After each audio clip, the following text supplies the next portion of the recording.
오늘 제목은 하갈과 이스마엘입니다. 지난 2주 동안 저희들이 고난주간, 부활주간을 지나면서 창세기 설교가 잠시 끊어졌었는데 오늘부터 다시 돌아가서 3주 전의 이야기부터 연결시켜 나가도록 하겠습니다. 3주 전에 말씀드린 내용은 아브라함과 사레가 아기를 갖는, 자식을 갖는 이야기였습니다. 원래 이야기는 하나님이 사레의 몸을 통해서 자식을 주시겠다고 그렇게 약속하셨는데 아브라함과 사레가 그것을 견디지 못했어요. 기다리지 못하고 그때 보면은 그들 스스로 자식을 갖는 방법을 선택한 거예요. 그것이 뭐냐면은 아브라함이 사레의 여종과 잠자리 같이 해서 스스로 아기를 갖는 거예요. 자식을 갖는 거예요.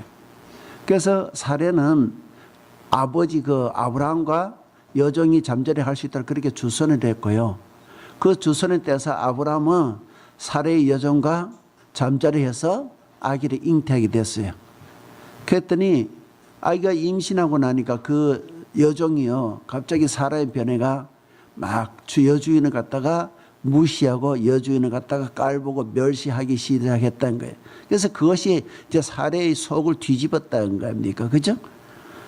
그런데도 뒤집었는데도 함부로 할 수 없는 것이, 그래도 명색이 자기 주인 남편 아브라함의 씨를 잉태했는데 함부로 대할 수가 없잖아요. 그러니까 날마다 이제 사레는 아브라함한테 와서 그렇게 바가지를 걸는 거예요. 당신 저 하갈이 나를 갖다 이렇게 못 살게 하고 이렇게 멸시하는 거 당신 눈으로 보고 있으면서도 그냥 던져두고 있냐? 당신 계속 그렇게 보고 있을 거냐? 이제 하갈이 임신했으니까 이제 하갈이 당신 마누라 같냐? 막 바가지를 걸고 대는 거예요. 그러니까 이것이요, 감당할 수가 없는 거예요. 이제 뭐 아브라함의 머리가 쥐가 날 정도로 막 힘들어진 거예요.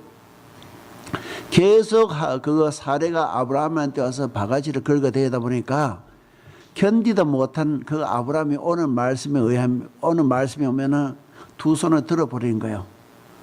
야, 하갈은 당신 그 여종이잖냐, 당신이 주인이잖아. 근데 왜 자꾸 나한테 와서 그렇게 하냐?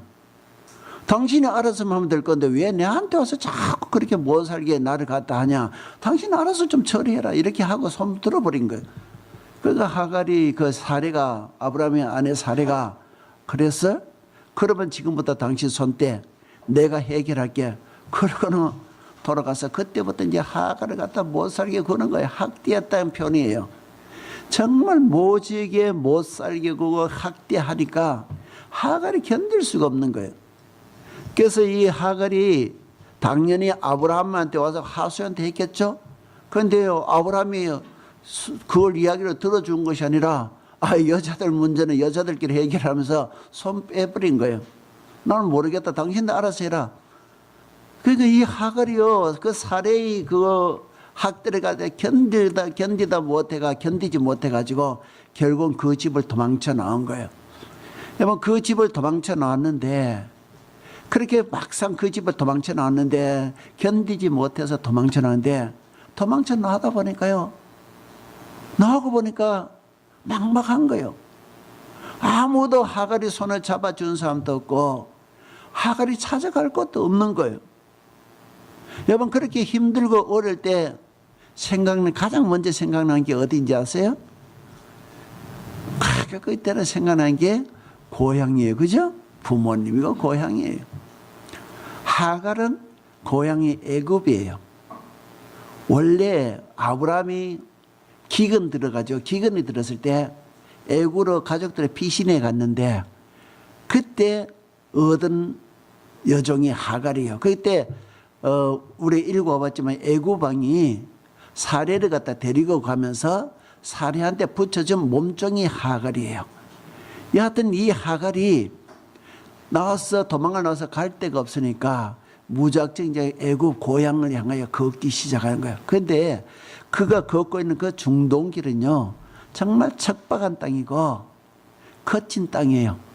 1년 내내 비가 몇 번 오지도 않고 뜨거운 열기만 내리잖아. 그래서 나무 그늘도 흔치 않고 정말 머리가 뜨거운 그런 지역이란 말이에요. 땅에서는요, 평소에도 열기가 막 솟아내는 그 지역을 사례가 걸어가는 거예요. 고양이도 한 발 한 발 걸어가는 거예요.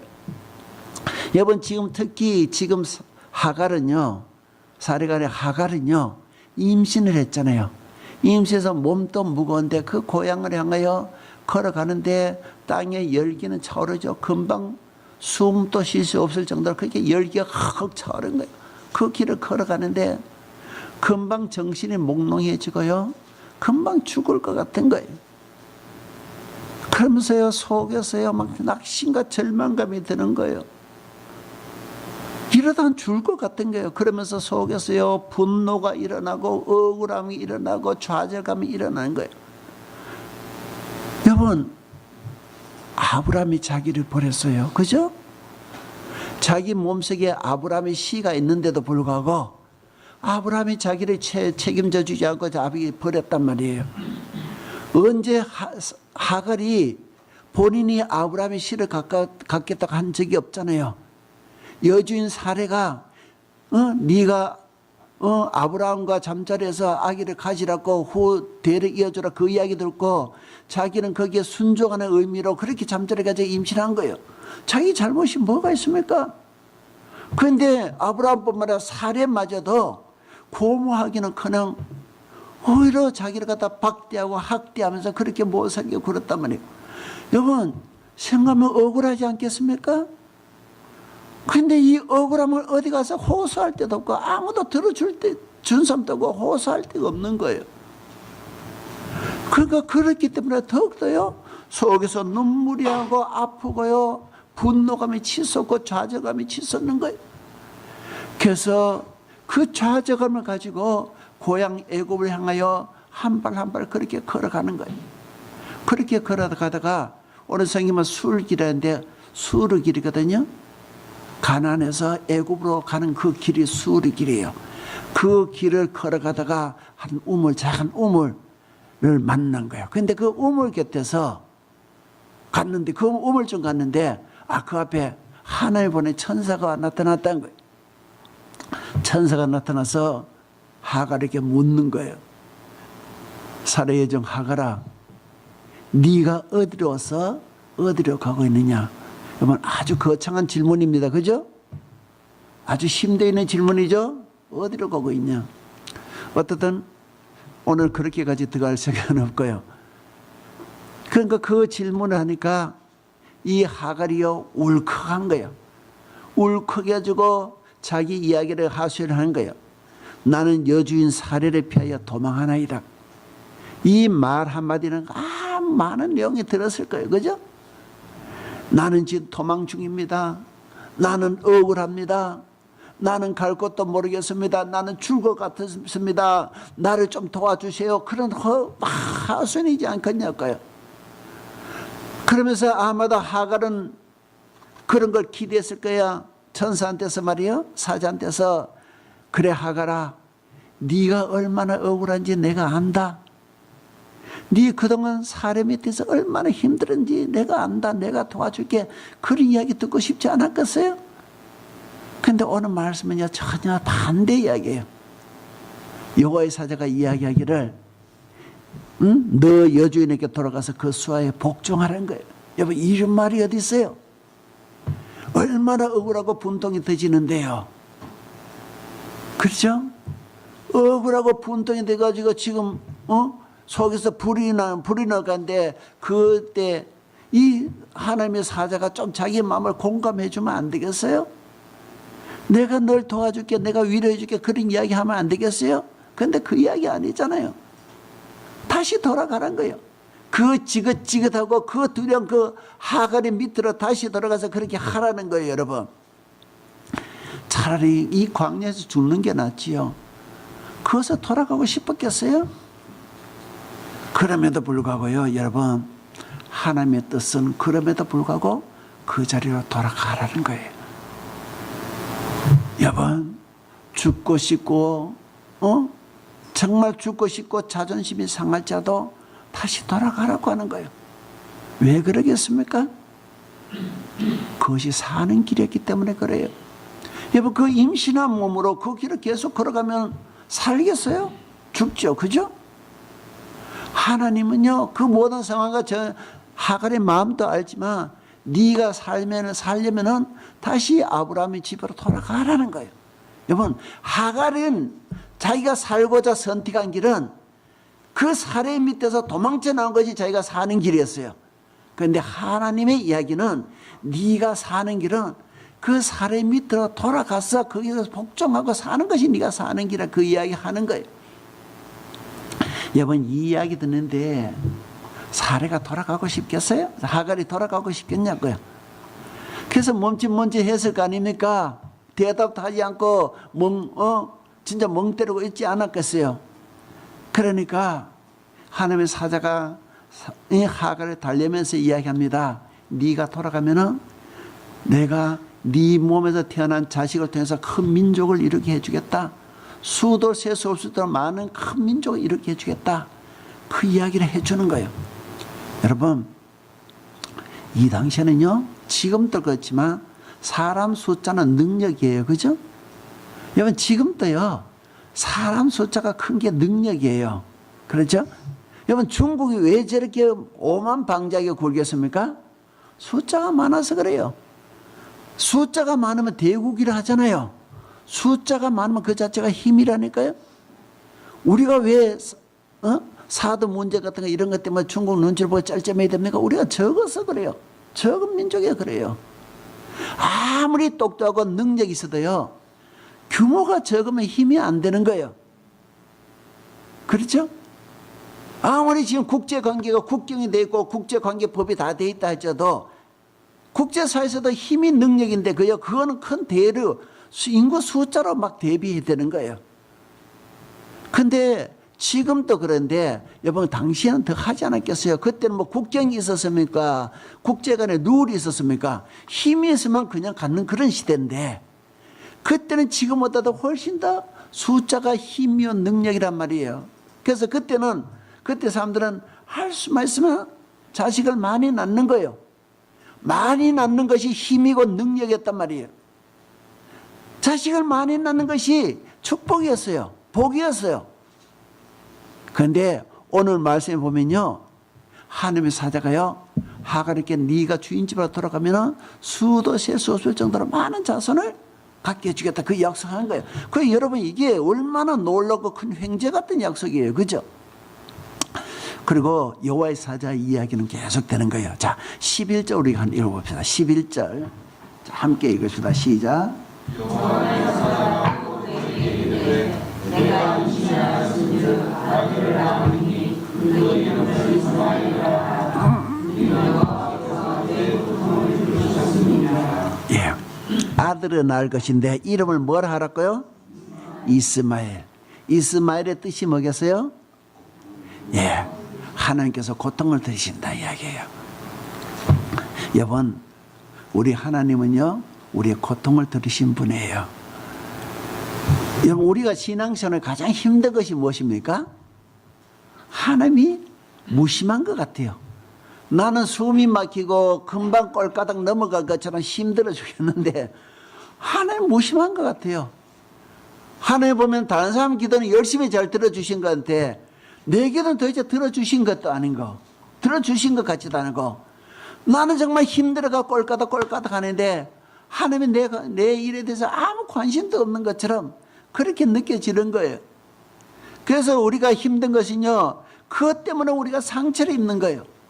기도를 해도 막막하고 하나님 하소연해도 아무 대답도 없으니까 그것 때문에 우리가 실망하고 좌절하고 무너질 때가 한두 번이 아니잖아요.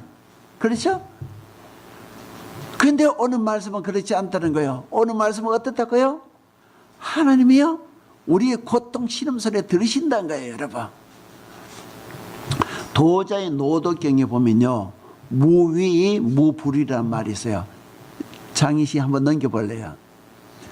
자, 더 뒤로. 자, 무위 무불위. 자, 없을무, 그죠? 할리, 이을리, 없을무, 안 입을 할리죠.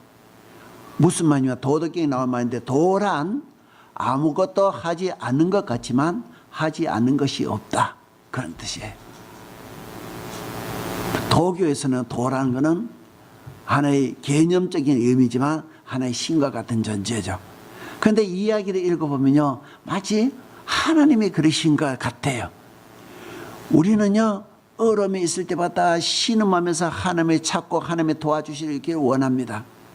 정말 힘들고 어릴 때요, 하나님의 손가락 깃들어 한 번만 탕 튕겨주면 문제가 확 풀릴 것 같는데 그것이 안 되는 거예요. 하나님은 무심한 것 같고 들으시지 않는 것 같은 거예요. 그래서 우리가 얼마나 좌절하고 어떤 사람들은 하나님과 멀어지기까지 하잖아요. 그런데 오늘 말씀은 그렇게 않습니다. 하나님은요, 우리의 고통을 들으신 분이란 거예요, 여러분. 믿습니까, 여러분? 내가 느껴지지 않아도 내가 생각에는 하나님이 우리의 기도를 들으시지 않는 것처럼 느껴지고 내 생각에는 내 느낌에 하나님이 나를 도와주시지 않는 것처럼 느껴지지만 하나님이 아무것도 하시지 않는 것처럼 정말 무위하시는 분처럼 느껴지지만 근데 그렇지 않아요, 여러분. 시간이 지나서 보면은 돌아보면요, 우리의 삶의 한 자락 한 자락 하나님의 손길이 닿지 않는 것이 없잖아요. 우리는 느껴지지 않지만 지나고 보면 우리 손길, 하나님의 손길이 닿지 않는 것이 없어요. 정말 하나님은요, 하시지 않는 것처럼 보이시지만 다 하신단 말이에요. 믿습니까, 여러분? 하나님이 그러신 분이에요. 자, 근데 오늘 본문에서도 보면요, 하갈은요, 억울함과 고통을 호소할 길이 없었지요. 그래서 너무나 힘들어서 그 고통과 억울함을 신음처럼 토해내고 있었는데 오늘 본문 말씀에 의하면은 하나님이 그의 그 소리를 들으셨다는 거예요. 그래서 하나님의 사자를 그에게 보내셨다는 거예요. 여러분, 그럼에도 불구하고 여러분, 하갈이 발길이 돌아간 건 그래도 쉽지 않았을 거예요. 여러분, 사례에게 돌아가야 된다는 건요, 굴욕을 감수해야 될 일이잖아요. 하갈이 이제 다시 자기 발로 돌아가야 된다는 건요, 그 사례부터 그 학대를 갖다가 다시 감당해야 된다는 일이잖아요. 그것이 어떻게 쉬웠겠냐고요. 그런데 여러분, 하나님의 말씀에 의하면은 자기가 돌아가야 돼요. 자신이 돌아가야 자기 몸에 태어나는 자식을 통해서 그 민족이 이루어질 수 있는 거예요. 여러분, 여자는 약하지만 어머니는 강하다는 말이 있잖아요. 자식을 위해서라면은 무엇인 다 할 수 있는 게 부모죠, 그죠? 하갈은 또 역시 어머니였어요. 그래서요, 그 모든 것을 감수하고 돌아가는 거예요. 죽으면 죽으리라고 모든 자존심을 내려놓고 모든 것을 포기하고 내 자식을 위해서 난 돌아간다, 그렇게 돌아가는 거예요. 그런데 오늘 말씀 보면요, 이 돌아가면요, 돌아가는 하갈에게 하갈이 고백을 합니다. 자, 13절을 한번 읽어보겠습니다. 13절. 자, 한번 읽어보세요. 13절 시작. 하갈이 자기께 쓴 여호와의 이름을 나를 살피시는 하나님이라 하였으니 이는 내가 어떻게 여기서 나를 살피시는 하나님을 배웠는고 합니다. 자, 하갈이요, 하나님을 만났다고 해요. 그런데 어떻게 여기서라고 하잖아요. 어떻게 여기서가 어딥니까? 어떻게 여기서가? 지금 광야 무인지경이, 그죠? 아무도 없는, 소리 질러도 소리조차도 울려오지 않는 그런 광야 무인지경. 거기서 거기에 무슨 나침반이 있었겠습니까? 여러분, 광야 무인지경이란 건요, 길을 모르는 사람이 들어가면 헤매다가 죽는 것이 광야 무인지경이에요. 지금 하갈이 그곳에서 있는 거예요. 그러니까 그 광야 무인지경은요, 삶과 죽음의 경계와 같은 곳이에요. 여러분, 하갈은 그동안 자신은요, 하나님과 아무 관계도 없는 그런 존재인 줄 알았어요.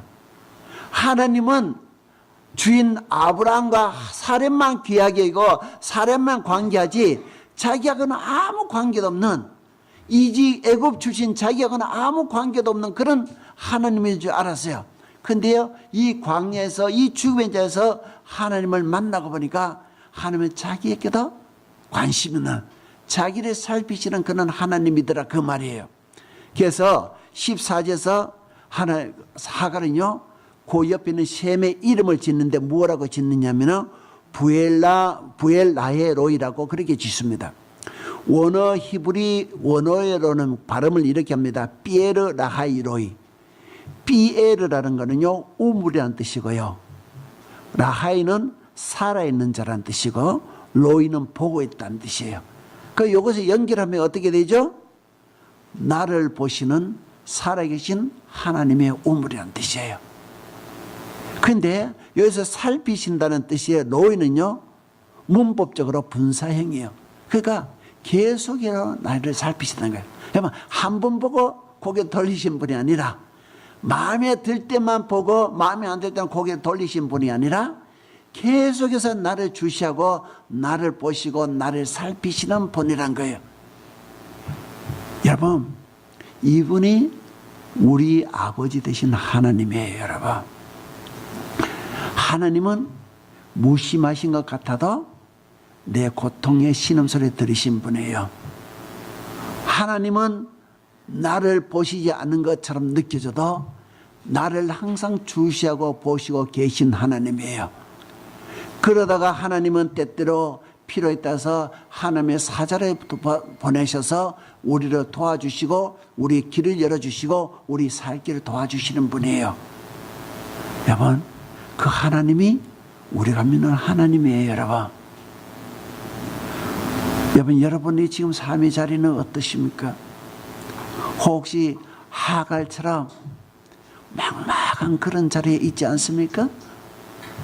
아니면 하갈처럼 억울하고 온통에도 어디에 호소할 곳이 없어서 분노가 치밀한 그런 자리에 있지 않습니까?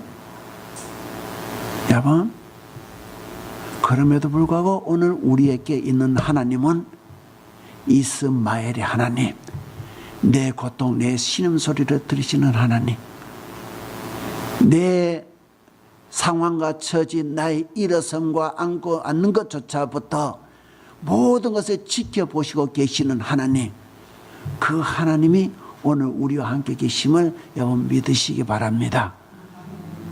힘들고 어릴 때마다 그분을 기억하시면서 여러분 위로받으시고 새 힘을 받으면서 살아가는 여러분이 되시길 바라고요.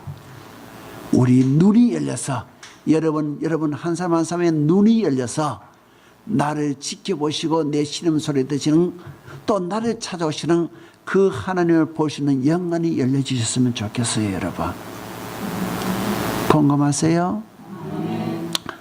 오늘 하나님은 어떤 하나님이랄까요? 나의 살피신 하나님, 또 내 신음소리를 들으시는 하나님, 그 하나님이 오늘도 우리 함께 하실 줄로 믿습니다. 예, 우리 다 함께 찬양하십니다. 나의 가는 길.